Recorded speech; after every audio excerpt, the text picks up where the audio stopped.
Hey, what's up? Soapy Fresh here, and today I'm going to show you how to create a Zano wallet using their beautiful desktop GUI wallet.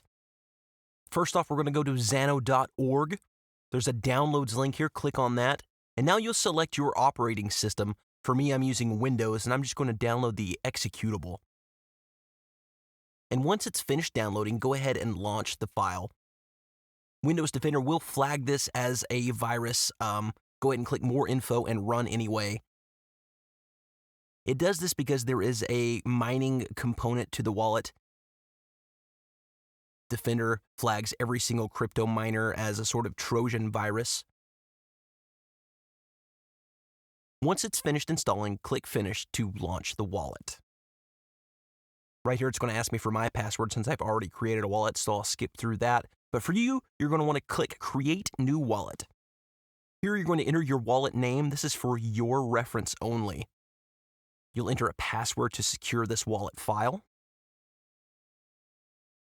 And then click Select Wallet Location to choose where you want to save the wallet file to, and enter the name of the wallet file. Finally, click Create Wallet. Now it'll ask you if you want to enter a password to secure your seed. I'm going to skip this for now. And now you have your seed to your wallet. This is the most important part of cryptocurrency in general. You want to keep these safe. Write them down. Here I'm going to copy and paste in the notepad, but I'll print it off. I'm not going to save this onto my computer.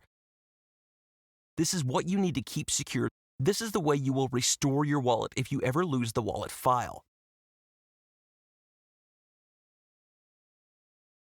Click Create Wallet to go on into the wallet. Up here, you have your new wallet address. You can copy and paste that to give to anyone to send you Zano.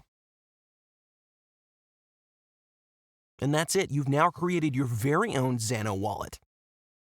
If you found this video helpful, please be sure to subscribe. That would help me out a lot. If you want to make a donation, feel free to visit patreon.com/soapyfresh. Or check out any of the wallet addresses in the description of this video to send me a little tip. Thank you.